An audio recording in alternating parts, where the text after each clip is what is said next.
Halo, Afan nampak nggak ya? Sudah. Nampak ya? Ya, kelihatan. Nampak Ustaz.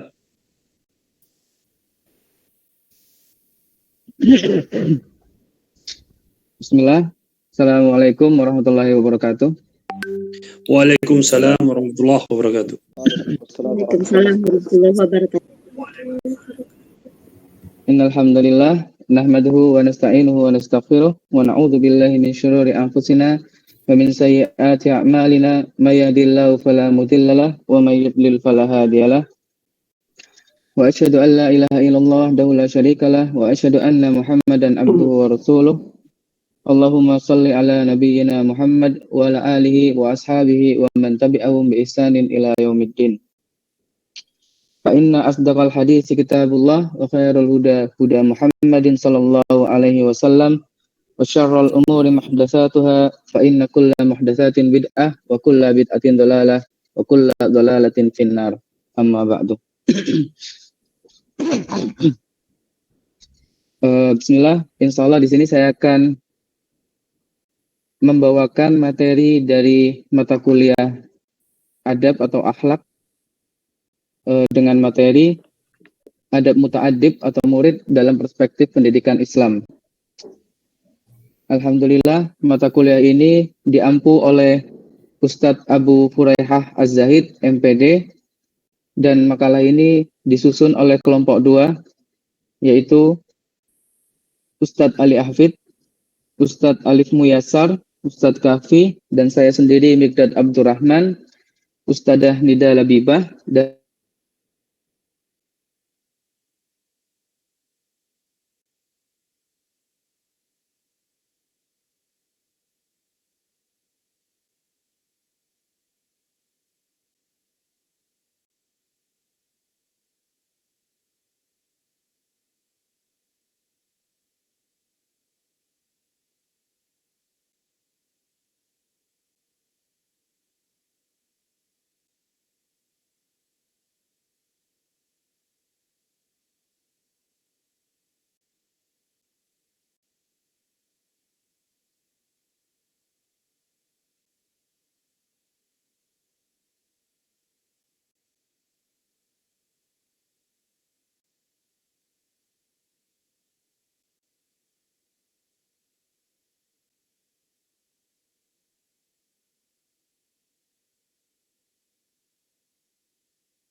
seperti seorang guru yang mengajarkan muridnya untuk sholat berjamaah, namun gurunya tidak melaksanakan sholatnya tersebut.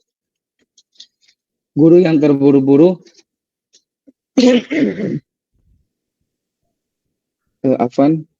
guru yang terburu-buru untuk berpindah materi, sementara murid belum memahami.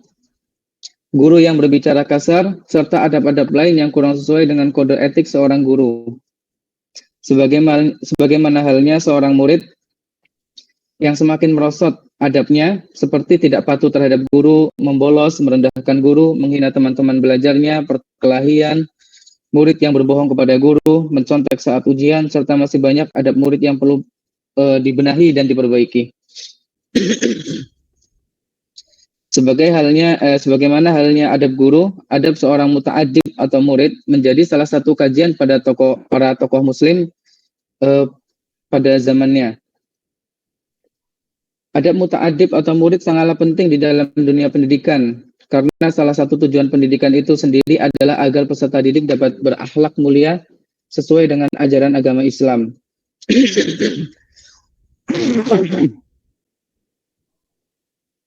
Yang berikutnya, kita akan masuk kepada pembahasan. Nah, sebelum masuk kepada pembahasan, maka mungkin yang akan kita bahas di awalan adalah definisi apa itu adab muta'adib atau murid dalam pandangan Islam, yang kemudian akan dikemukakan beberapa dalil yang berkaitan tentang adab.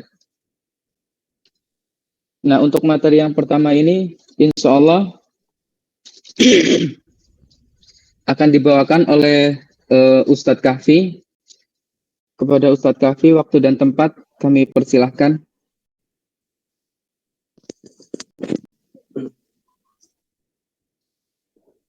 Assalamualaikum warahmatullahi wabarakatuh. Waalaikumsalam warahmatullahi wabarakatuh. Alhamdulillah wassalatu wassalamu ala Rasulillah wa ala alihi wa ashabihi wa man walah wa man tabi'ahum bi ihsan ila yaumil qiyamah. Terima kasih kami ucapkan kepada moderator atau Ustadz Migdad atas kesempatan yang diberikan.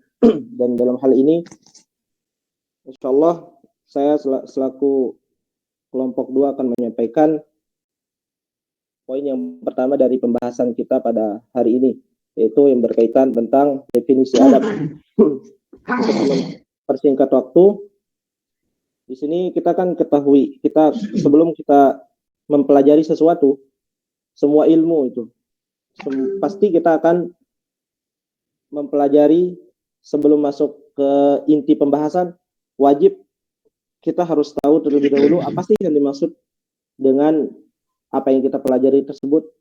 Dan yang paling utama yang akan kita bahas adalah berkaitan dengan definisi. Kalau di sini definisi tentang adab, yang pertama adalah perlu kita ketahui bahwa adab itu secara bahasa di dalam kamus Arab Indonesia ini berasal dari kata adaba ya'dubu yang bermakna beradab. Sedangkan dalam bentuk masdarnya kita ketahui ini bisa kita terjemahkan sebagai sopan santun. Kemudian dalam bahasa kita juga sudah mengenal apa itu adab yang bermakna budi pekerti yang baik, sopan santun dalam berakhlak. Kemudian definisi adab secara istilah sekarang.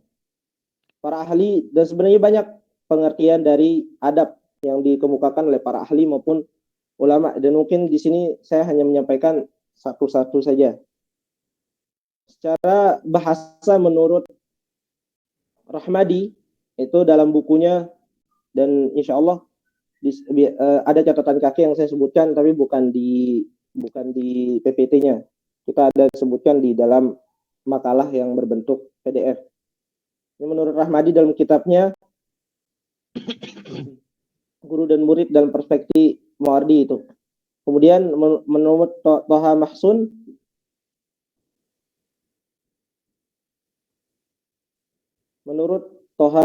dalam kitabnya Pendidikan Adab, Kunci Sukses dan Pendidikan juga masih disebutkan di sana tentang definisi dari adab secara istilah atau terminologi.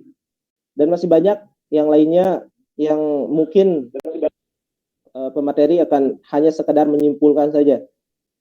Dan di sini ada peserta didik dalam pandangan Imam An-Nawawi juga dan para ulama lain sebenarnya banyak menyebutkan.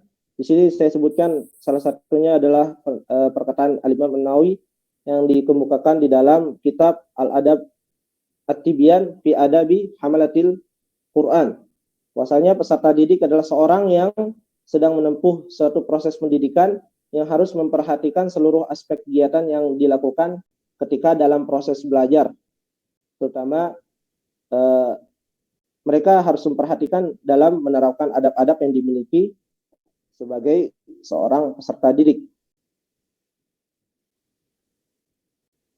Kemudian sebelum kita beranjak ke pembahasan inti, perlu juga disampaikan di sini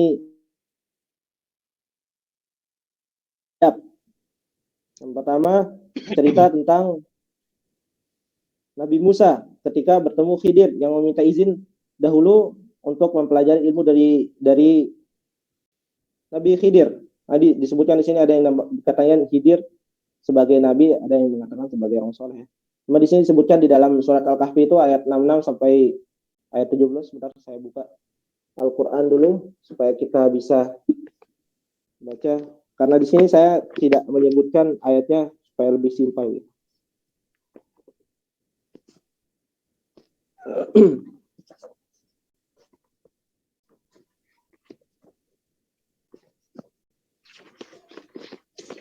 Di sini dimulai dari ayat 66 disebutkan di sini yang menyatakan qala lahum Musa hal attabi'uka ala an tu'allimani mimma 'ullimta rusyda.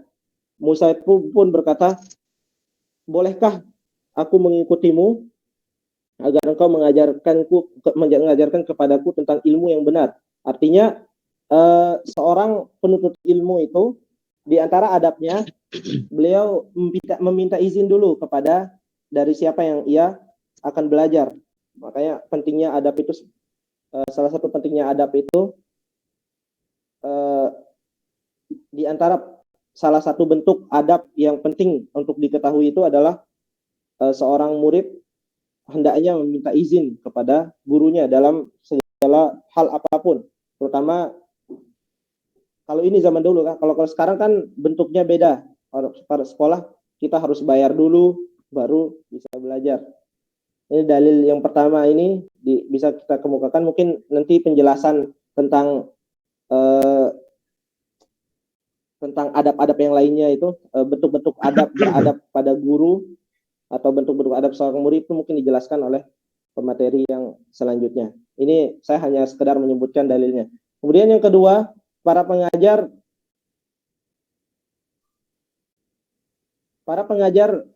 agama, mulai dari yang mengajarkan Iqra maupun ulama besar, mereka semua itu adalah pesan dari Rasulullah SAW yang mengatakan laisa minna man lam yujil kabirana wa yarham saghirana wa ya'rif li alimina haqqah. Tidak termasuk golongan kami orang yang tidak menghormati yang lebih tua dan menyayangi yang lebih muda serta tidak mengerti hak para ulama. Kemudian dalil yang ketiga, selain memiliki banyak keutamaan dalam menuntut ilmu, dalam Islam kita diajarkan juga bagaimana adab seorang saat menuntut ilmu agar ilmu yang ia pelajari dapat menjadi suatu keberkahan bagi kehidupannya. Sebagaimana perkataan Al-Imam Malik kepada ta'allamal adab qabla an tata'allamal ilm. Pelajari adab sebelum mempelajari suatu ilmu. Kemudian para ulama juga mengatakan kenapa? Mungkin kita harus bertanya-tanya, kenapa sih para ulama sampai mendahulukan mempelajari adab lebih dahulu, kemudian baru mempelajari ilmu? Sebagaimana yang dikatakan oleh Yusuf bin Al-Husain, beliau berkata, bil adabi tafhamul ilm, karena dengan adab engkau akan memahami suatu ilmu. Kemudian senada juga dengan perkataan Syekh Al-Utsaimin, dengan memperhatikan adab maka kamu akan meraih suatu ilmu, maka kamu akan mudah mempelajari, kamu akan dipermudah dalam meraih suatu ilmu. Karena ketika kita sedikit adab, maka ilmu yang akan kita dapat juga akan disia-siakan. Kemudian dalam banyak perkataan para ulama yang menyatakan akan pentingnya suatu adab. Kemudian kita sebutkan dalil yang keempat, para salaf, suri tauladan kita atau manusia dahulu, para orang-orang soleh terdahulu, itu telah banyak memberikan contoh dalam penghormatan atau dalam beradab terhadap guru-guru mereka. Salah satunya di sini sahabat yang mulia Abu Sa'id Al-Khudri, ini periwayat hadis, pernah mengatakan, kunna julusan fil masjid idh kharaja Rasulullah sallallahu alaihi wasallam fajalasa ilaina fakana ala ru'usina at-tayru la yatakallamu ahadun minna faka'annama, di sini faka'anna ala ru'usina at-tayru la yatakallamu ahadun minna. Saat kami sedang duduk di masjid, maka Rasulullah sallallahu alaihi wasallam pun kemudian duduk di hadapan kami, mendatangi kami dan akhirnya duduk. Kemudian kami pun langsung terdiam, seakan-akan di atas kepala kita ini terdapat burung yang tak ada seorang pun dari kami yang berani untuk berbicara. Kemudian diriwayatkan dalam riwayat Al-Baihaqi bahwasanya Umar bin Khattab pernah berkata juga, tawaddu'u liman ta'allamuna fi. Tawaddu'lah kalian terhadap yang mengajarkan kalian. Imam Malik berkata, aku berpamitan pada ibuku untuk pergi mencari ilmu, dan ibuku pun berkata, kemarilah nak. Kemudian ibuku pun mengenakan pakaian dan mengenakan imamah atau sorban di kepalaku. Kemudian beliau berkata, nak, sekarang pergilah kepada gurumu Rabi'ah untuk menuntut ilmu, tapi ingatlah, belajar dahulu akhlak darinya sebelum kau menyerap ilmu darinya. Dan banyak sebenarnya dalil yang bisa kita gunakan, yang kita bisa sebutkan sebenarnya dalam pertemuan kali ini. Cuman mengingat waktu kita tidak begitu banyak dan poin-poin kita juga masih banyak, kita cukupkan dalil-dalilnya di sini, yang meskipun di sana mungkin banyak juga seperti perkataan salah satu murid Al-Imam Ahmad, itu suatu hari mereka itu menyebutkan, suatu hari pernah ada murid Imam Ahmad itu suatu hari belajar banyak. Pada suatu hari ada sekitar 5.000 orang yang belajar kepada Al-Imam Ahmad, dan beliau mengatakan kurang lebih 500 orang itu mempelajari ilmu, dan sisanya itu mereka mempelajari gimana adabnya Al-Imam Ahmad. Nah, banyak lagi sebenarnya yang tidak bisa kita sebutkan pada pertemuan kali ini, dan mungkin saya beralih ke moderator. Terima kasih. Assalamualaikum warahmatullahi wabarakatuh.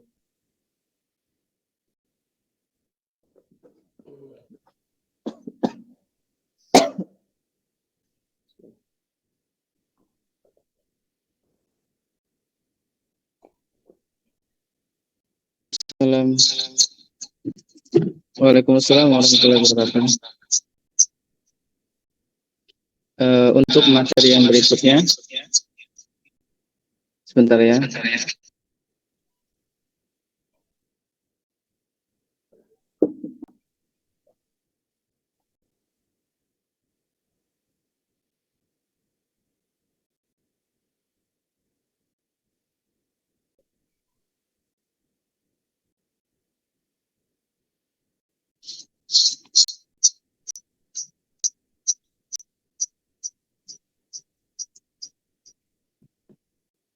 Untuk yang berikutnya, ada muta'addib terhadap dirinya sendirinya akan dibawakan oleh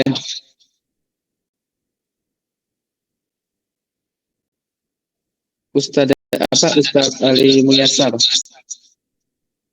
Untuk waktu dan tempat kami persilahkan. Baik. Assalamualaikum warahmatullahi wabarakatuh. Waalaikumsalam. Waalaikumsalam. Waalaikumsalam warahmatullahi wabarakatuh.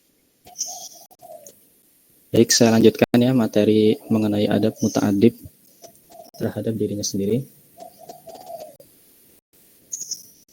Bagi seorang penuntut ilmu, adab terhadap diri sendiri merupakan perkara yang hendaknya diprioritaskan, karena terkumpul di dalamnya praktek-praktek yang akan memudahkan dalam penyerapan ilmu maupun penerapan adab yang lainnya. Adab terhadap diri sendiri meliputi tauhid, kesadaran dan kedisiplinan, praktek dan dalam proses menuntut ilmu syar'i. Berikut adalah penjabarannya. Yang pertama, adab terhadap diri sendiri yaitu wajib seorang penuntut ilmu hendaknya ikhlas kepada Allah Subhanahu wa taala. Sebagaimana firman-Nya, A'udzubillahi minasyaitonirrajim. Wa ma umiru illa liya'budullaha mukhlishina lahuddin hunafa'a wa yuqimus salata wa yu'tuz zakata wa dzalika dinul qayyimah. Yang artinya padahal mereka tidak disuruh kecuali supaya menyembah Allah dengan memurnikan ketaatan kepadanya dalam menjalankan agama yang lurus dan supaya mendirikan salat dan menunaikan zakat. Yang demikian itulah agama yang lurus. Sesungguhnya menuntut ilmu termasuk ibadah ya. Jadi menuntut ilmu itu ibadah yang sangat mulia. Dan amal ibadah apapun yang dikerjakan apabila tidak dilandasi dengan keikhlasan kepada Allah, maka akan tertolak. Bahkan menimbulkan petaka bagi orang tersebut. Maka ada bagi seorang penuntut ilmu yang pertama kali harus diperhatikan adalah keikhlasannya. Keikhlasan dalam menuntut ilmu mempengaruhi datangnya ilmu maupun keberkahan ilmu. Karena ilmu itu bagaikan benih yang unggul yang siap ditanamkan. Bila benih tersebut ditanamkan di tanah yang tandus, maka meskipun tumbuh maka tidak akan sehat dan tidak pula subur. Akan tetapi apabila benih ditanam di lahan yang subur, maka tanaman akan tumbuh dengan baik. Lahan tersebut ialah hati. Maka perlu hati seorang penuntut ilmu untuk terlebih dahulu dibersihkan dan dijauhkan dari hama-hama yang mengganggu ilmu, agar ilmu tersebut tertanam dan menjadi berkah. Adapun usaha yang bisa dilakukan ya, yaitu dengan mengutarakan niat dengan menjadikan menuntut ilmu dalam rangka beribadah kepada Allah Subhanahu wa taala dan menghidupkan syariat agama Islam. Karena syariat agama Islam itu bisa mati. Kapan matinya? Apabila seorang penuntut ilmu itu tidak mengamalkan ilmunya, maka syariat agama Islam bisa mati. Maka jadikan niat kita dalam menuntut ilmu beribadah dan juga menghidupkan syariat Islam. Jangan jadikan dunia sebagai tujuan dalam menuntut ilmu agama. Jangan jadikan menuntut ilmu agama agar mendapatkan hati seorang wanita atau mendapatkan pekerjaan atau disebut alim dan semisalnya. Dari Umar radhiyallahu an, Rasulullah SAW bersabda, amal itu tergantung niatnya dan seorang hanya mendapatkan sesuai niatnya. Barang siapa yang hijrahnya kepada Allah dan Rasulnya, maka hijrahnya kepada Allah dan Rasulnya. Dan barang siapa yang hijrahnya kepada dunia dan karena wanita yang hendak dinikahinya, maka hijrahnya itu sesuai kemana ia hijrah. Hadis riwayat Bukhari, Muslim, dan 4 imam ahli hadis. Ikut kiat-kiat agar kita bisa ikhlas ya kepada Allah Subhanahu wa taala. Yang pertama, jadikanlah tujuan kita menuntut ilmu itu agar tidak menjadi bodoh. Sesungguhnya setiap manusia itu lahir dalam keadaan tidak mengetahui apa-apa. Sebagaimana firman Allah Subhanahu wa taala, A'udzubillahi minasyaitonirrajim. Wallahu akhrajakum min butuni ummahatikum la ta'lamuna syai'a wa ja'ala lakumus sam'a wal absara wal af'idah la'allakum tashkurun. Dan Allah mengeluarkan kamu dari perut ibumu dalam keadaan tidak mengetahui apapun, dan Dia memberi kamu pendengaran, penglihatan dan hati agar kamu bersyukur. Quran surat An-Nahl ayat 78. Yang kedua, jadikan tujuan menuntut ilmu itu agar kita bisa beribadah sesuai dengan tuntunan Nabi Muhammad SAW. Agar ibadah kita ini diterima oleh Allah Subhanahu wa taala. Karena banyak ya dari orang-orang yang sudah berumur ya, sudah berusia lanjut tapi dia tidak tahu apakah ibadahnya itu sudah sesuai dengan yang diajarkan oleh Nabi kita sallallahu alaihi wasallam atau belum. Nah, ini jadikan niat kita ini agar ibadah kita ini benar dan diterima. Kemudian yang ketiga, jadikan tujuan menuntut ilmu itu untuk bertaqarrub kepada Allah Subhanahu wa taala, untuk mendekatkan diri kepada Sang Pencipta. Maka dengan kita berniat ya dalam menuntut ilmu untuk bertaqarrub kepada Allah Subhanahu wa taala, maka segala macam kesulitan akan terasa ringan. Perjalanan yang jauh terasa dekat dan penderitaan akan terasa nikmat. Dan mendekatkan diri kepada Allah Subhanahu wa taala akan menimbulkan rasa takut ya. Jadi kebalikannya, kalau kita takut kepada makhluk itu kita biasanya menjauh ya. Tapi kalau kepada Allah Subhanahu wa taala itu justru kita malah lebih ingin mendekatkan diri kepadanya. Imam Ahmad rahimahullah mengatakan ya, aslul ilmi khasyatullahi ta'ala. Pokok ilmu adalah rasa takut kepada Allah Subhanahu wa taala. Kemudian Allah Subhanahu wa taala berfirman dalam surat Fatir, "Innama yakhsyallaha min ibadihil ulama, innallaha azizun ghafur." Sesungguhnya yang takut kepada Allah di antara hamba-hambanya hanyalah ulama. Sesungguhnya Allah Maha Perkasa lagi Maha Pengampun. Kemudian yang keempat, didikan tujuan untuk ilmu agar mendapatkan derajat yang tinggi di sisi Allah Subhanahu wa taala. Sebagaimana firman yang tadi disebutkan ya di awal pendahuluan surat Al-Mujadalah ayat 11. A'udzubillahi minasyaitonirrajim. Yarfa'illahu allazina amanu minkum wallazina utul ilma darajat wallahu bima ta'maluna khabir. Allah akan meninggikan orang-orang yang beriman di antaramu dan orang-orang yang diberi ilmu pengetahuan beberapa derajat, dan Allah mengetahui apa yang kamu kerjakan. Jadi berbeda antara orang yang beriman saja dengan orang yang beriman lalu dia berilmu ya. Di sisi Allah Subhanahu wa taala derajatnya berbeda. Dari Abu Hurairah radhiyallahu anhu, Rasulullah shallallahu alaihi wasallam bersabda, barang siapa mempelajari suatu ilmu yang seharusnya diharapkan adalah wajah Allah, tetapi ia mempelajarinya hanya untuk mencari harta benda dunia, maka dia tidak akan mendapatkan wangi surga di hari kiamat ya. Jadi subhanallah ya, menuntut ilmu itu hendaknya diiringi dengan keikhlasan, karena justru bila tidak diiringi dengan keikhlasan yang ada malah jadi bumerang buat seorang penuntut ilmu itu sendiri ya. Di sini ada saya kasih contoh ancaman bagi orang-orang yang tidak ikhlas ya, mencari harta dunia, maka dia tidak bisa mencium bau surga ya. Subhanallah, jangan sampai kita termasuk di dalamnya. Kemudian ada muta'adib terhadap dirinya sendiri. Yang kedua adalah mengamalkan ilmu. Dari Abu Barzah al-Islami radhiyallahu an, Nabi Shallallahu alaihi wasallam bersabda, ya, kaki seorang hamba tidak akan beranjak pada hari kiamat hingga ia ditanya mengenai yang pertama umurnya, di manakah ia habiskan, kemudian ilmunya, di manakah ia amalkan, kemudian hartanya, bagaimana ia peroleh dan ia infakkan, dan mengenai tubuhnya, di manakah usangnya. Hadis sahih ya. Jadi di sini disebutkan ilmu itu akan ditanya ya, ilmu itu akan ditanya. Dari Jundub bin Abdullah radhiyallahu anhu, Rasulullah SAW bersabda, perumpamaan seorang alim ya, orang yang berilmu yang mengajarkan kebaikan kepada umat manusia dan melupakan dirinya sendiri adalah laksana sebatang lilin yang menerangi orang lain namun ia membakar dirinya sendiri ya.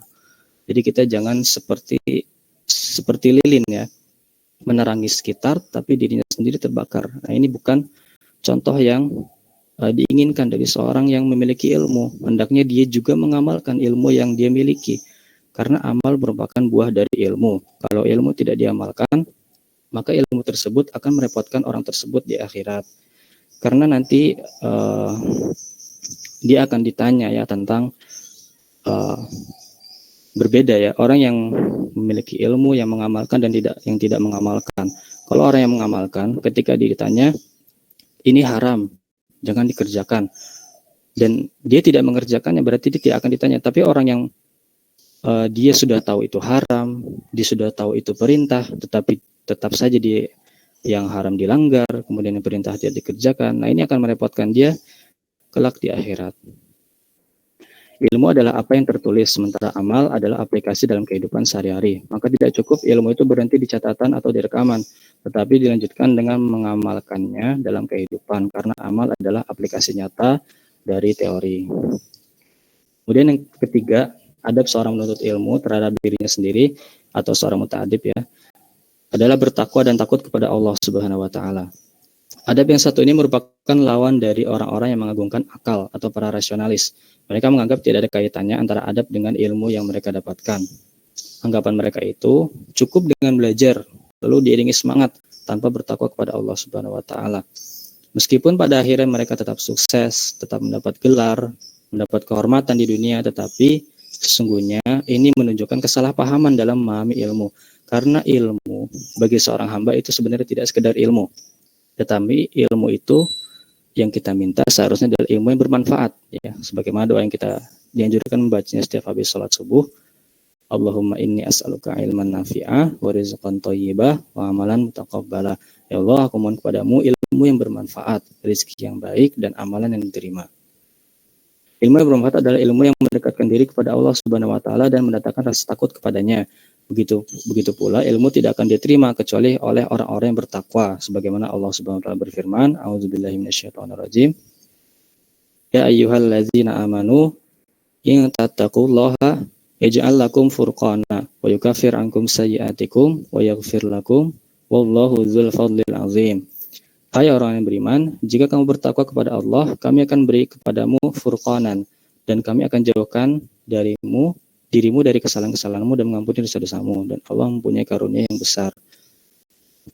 Furqana itu pembeda, ya, antara yang baik dan yang buruk, antara yang halal dan yang haram, antara yang golongan yang terpuji dan golongan yang tercela. Dan ini adalah contoh dari ilmu yang bermanfaat, ya. Kemudian Imam Syafi'i rahimahullah pernah mengadukan kepada gurunya, ya, Imam Waqi, tentang jeleknya hafalan beliau. Lalu gurunya beliau menunjuki untuk meninggalkan maksiat.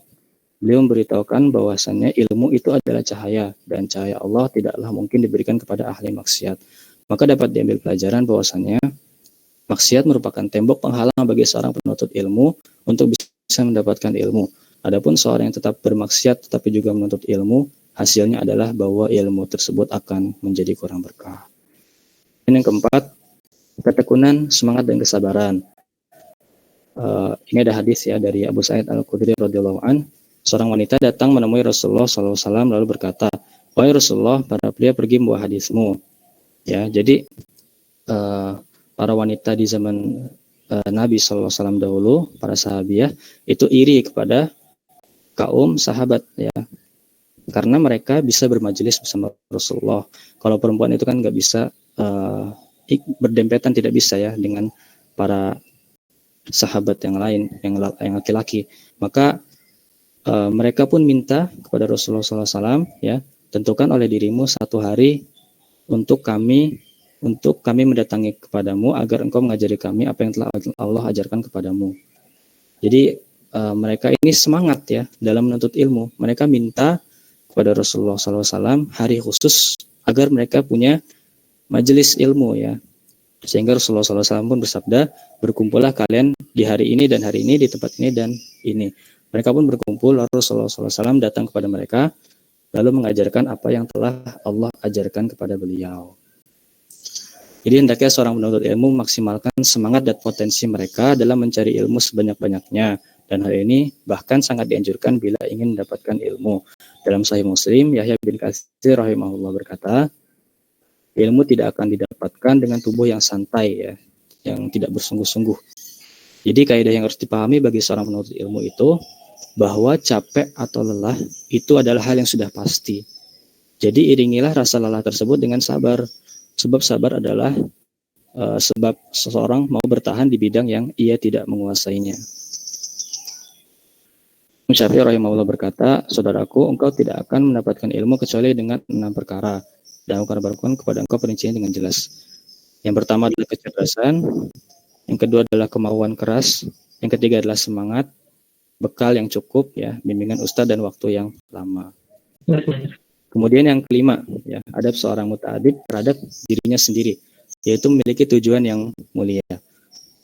Semangat itu akan muncul saat seorang itu tahu bahwa yang dikejar olehnya adalah sesuatu yang mulia. Oleh karena itu, para ulama kita terdahulu rela mengorbankan apapun agar mereka bisa memiliki sesuatu yang mulia tersebut. Allah Subhanahu wa taala berfirman dalam surat Ali Imran, ya, wasari'u ila maghfiratin mir rabbikum wa jannatin arduhas samawati wal ard uiddat lil muttaqin. Segala kamu mencari ampunan dari Tuhanmu dan mendapatkan surga yang luas, seluas langit dan bumi yang disediakan bagi orang-orang yang bertakwa. Surat Ali Imran ayat 133. Kata sari'u yakni bersegera, yaitu berlomba-lomba untuk mencapai surga yang dijanjikan oleh Allah Subhanahu wa taala. Dan jalan menuju surga tidak lain adalah dengan menuntut ilmu, ya. Sebagaimana hadis yang disebutkan, Man salaka tariqan yaltamisu fihi ilman sahalallahu lahu tariqan ilal jannah. Barang siapa yang meniti suatu jalan untuk mencari ilmu, maka Allah akan memudahkan jalannya untuk menuju surga, ya. Hendaknya bagi seorang Rahil.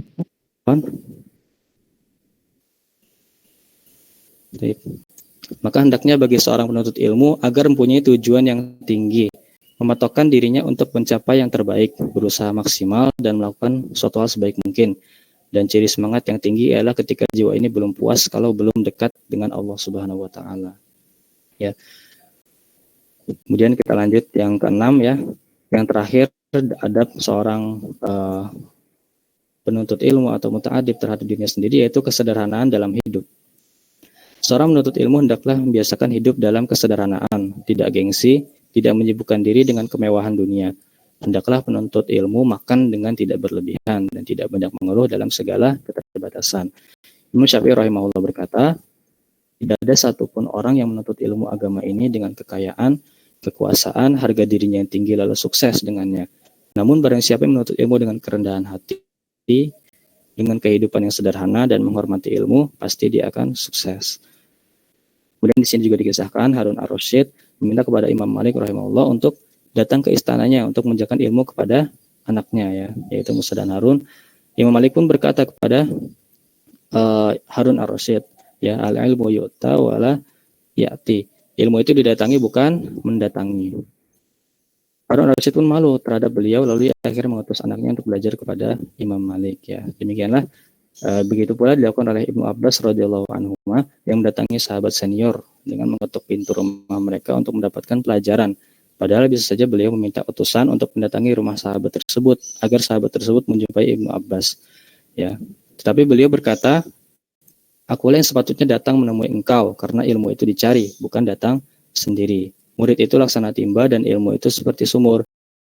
Jadi timbalah yang harus mendatangi sumur, maka belajarlah untuk merendah karena ilmu itu tinggi. Rasulullah SAW bersabda, tidak ada bejana yang diisi oleh manusia yang lebih buruk dari perutnya. Cukuplah baginya memakan beberapa suapan sekedar dapat menegakkan tulang punggungnya atau memberikan dia tenaga, ya, yang cukup.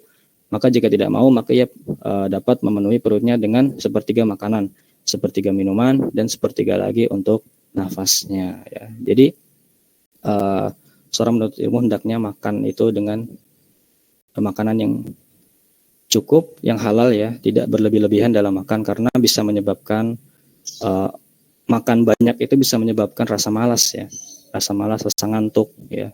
Bahkan ada yang menyebutkan bisa menyebabkan otak itu lebih tumpul dalam mendapatkan atau menghafal, ya, juga.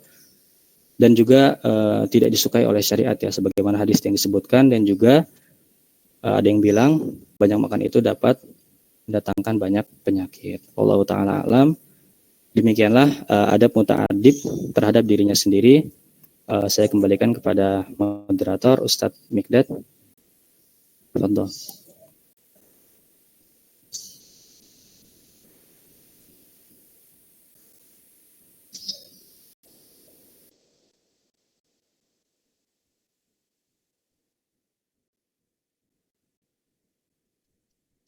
Afwan, tadi lupa hidupkan mic-nya.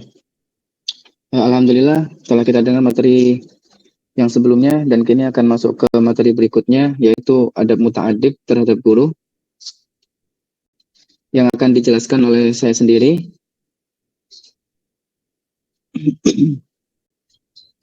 Yang pertama adalah kita hendaknya mengetahui pentingnya adab atau akhlak di hadapan seorang guru.